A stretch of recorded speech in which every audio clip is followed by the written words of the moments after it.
नमस्कार। स्वागत है फिर से आपका एक बार हमारे YouTube channel unstoppable study zone में। अगली बात आती है हमारी बहुपद के शून्यक। अगर हमको बहुपद के शून्यक के बारे में समझना है, एक चीज जान लीजिए कि दुनिया की कोई भी चीज हो हमेशा दो तरीके की सामने समझ में आती है आपको। अगर कोई चीज अच्छी है तो वो बुरी भी हो सकती है। ये जो बहुपद के शून्यक है ना, ये कभी हमको चेक करने को पड़ जाता है कि ये बहुपद कोई भी एक वैल्यूज दे दिया है और उसको बोल देगा चेक करने के लिए कि ये बहुपद के शून्यक है कि नहीं है। और दूसरी चीज हमको कह देता है कि ये बहुपद जो भी दिया हुआ उसका शून्यक बताइए क्या होगा।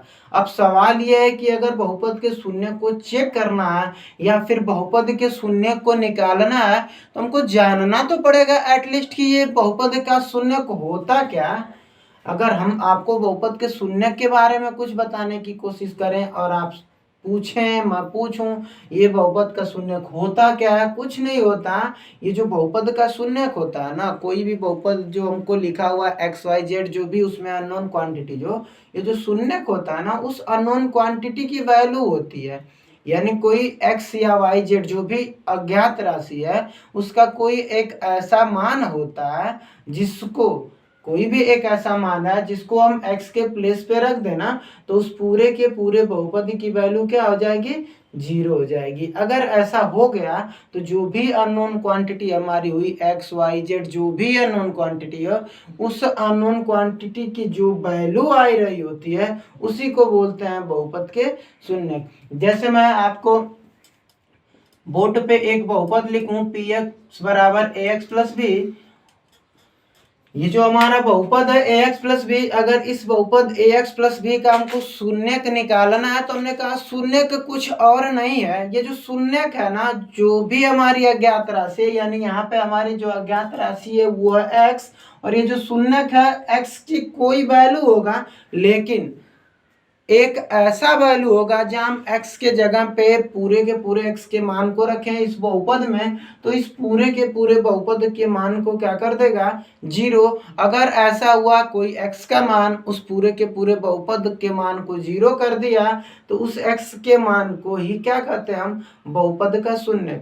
हमारे पास हमने कहा दो बातें समझ में आएंगी, एक चेक करने को आएगा कि कोई x की वैल्यू दे देगा और पूछ देगा कि ये बहुपद के शून्यक है कि नहीं है, और दूसरी चीज क्या देगा, कोई एक बहुपद देके और कह देगा कि शून्यक निकालिए क्या होगा। जब भी अगर कोई बहुपद, जैसे बोर्ड पे मैं एक बहुपद लिखा हुआ हूँ p x is equal to a x plus b और कह देगा इसके शून्य को बताइए, अगर कोई भी बहुपद का शून्यक निकालना ना तो परेशान होने की जरूरत नहीं है, इसी से पूछ लेंगे और इसी से पूछेंगे और ये बताएगा कि मेरा जो शून्यक है यही है। पूछेंगे कैसे, हमने कहा ना कि अगर बहुपद का शून्यक निकालना है तो x की वैल्यू कोई होनी चाहिए जिससे इस पूरे के पूरे बहुपद का क्या मान हो जाए, 0। पूछते हैं इसी से, पूछने के लिए क्या करेंगे, जो भी हमारा बहुपद दिया होगा ना इसी के बराबर 0 रख देंगे।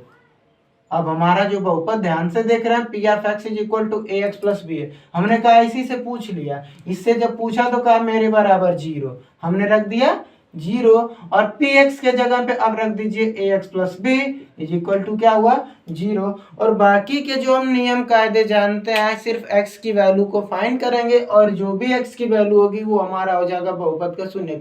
अब हम x की वैल्यू को फाइंड करने के लिए परेशान नहीं होंगे, हमारा सिर्फ एक ही काम होगा कि हम x को अकेला कर पाए अपने नियम कायदे से।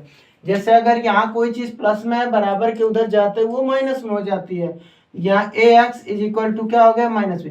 क्या ये x अकेला हुआ, नहीं, अभी इसके साथ x के साथ गुणे में a लगा हुआ है, अगर x के साथ गुणे में a लगा हुआ है तभी हमको इसको अकेला करना पड़ेगा। इसको अकेला करने के लिए ये x ये इसके साथ गुणे में लगा हुआ है तो बराबर के उधर जाएगा तो ये भाग में हो जाएगा, और ये जो x की वैल्यू आ गई माइनस बी बाई ए, यही वैल्यू ही यही मान ही x का कहलाएगा बहुपद का शून्य।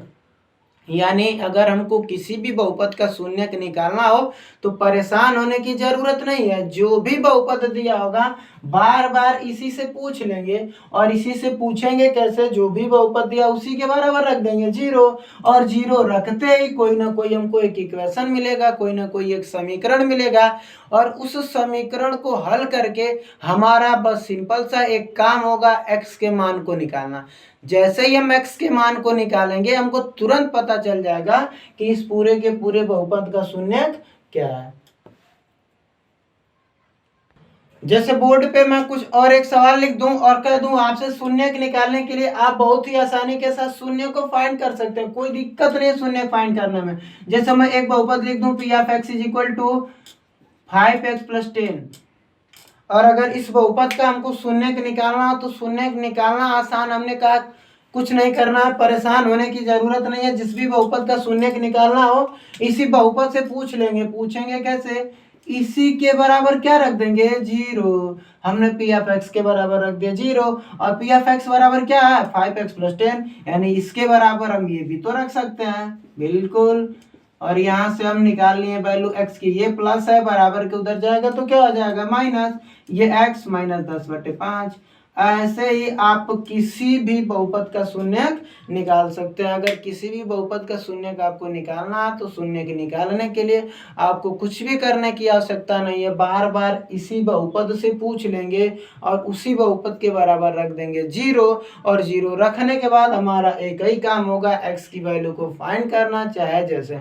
अब क्या है, जैसे मतलब नियम कायदे के साथ, अगर कोई चीज बराबर के इधर प्लस में है तो बराबर के उधर भेजते हो, कोई भी चीज माइनस में हो जाएगी, माइनस में तो प्लस में हो जाएगी, भाग है तो गुणा, गुणा है तो भाग हो जाएगा। इसी के हिसाब से आप किसी भी बहुपद के शून्य को बहुत आसानी के साथ निकाल सकते हैं। हमने अभी बताया आपको कि किसी भी बहुपद का आप शून्य कैसे निकालते हैं।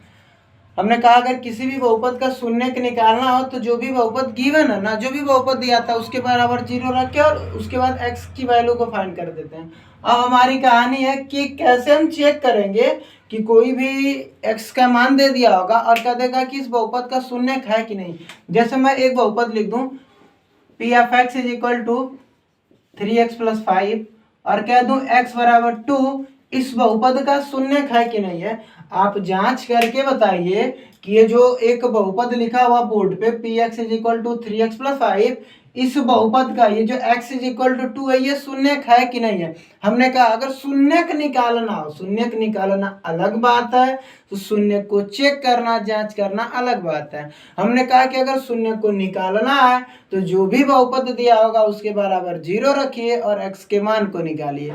यहाँ हमको x का मान दिया है और चेक करना है कि बहुपद का शून्यक है कि नहीं है। अगर कभी x का मान दे दिया और चेक कर देना है आपको कि बहुपद का शून्यक है कि नहीं है, तो कुछ नहीं करना है, सिर्फ हमको जहाँ जहाँ x है वहाँ x की वैल्यू को रखना है और देखना है कि x की वैल्यू को रखने के बाद पूरे के पूरे बहुपद का मान शून्य आ रहा है कि नहीं आ रहा है।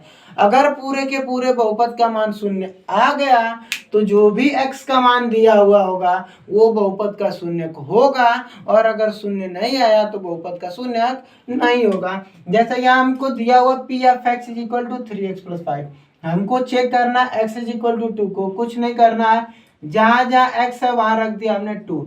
अगर लेफ्ट साइड में x के जगह पे 2 रख दिया तो राइट साइड में भी तो जहाँ जहाँ x है 2 रखना पड़ेगा। रखते हैं, देखते हैं क्या होता है।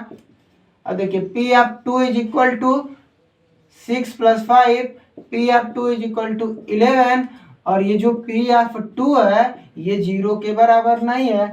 अगर जीरो के बराबर नहीं है तो ये जो हमारा x इज इक्वल टू 2 है ये शून्यक भी नहीं है।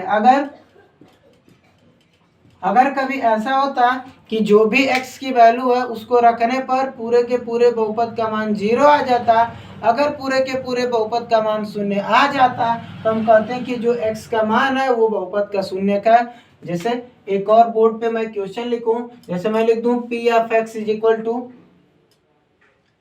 3x + 5 और हमको चेक करना x इज इक्वल टू -5/3 को, कि ये जो x इज इक्वल टू -5/3 है इस बहुपद का शून्यक है कि नहीं है। तो हम यहाँ जहाँ जहाँ x है वहाँ x के मान को रखेंगे, यानी x के जगह पे -5/3, 3 इंटू -5/3 प्लस 5, 3 से 3 cancel, p of -5/3 is equal to -5 plus 5।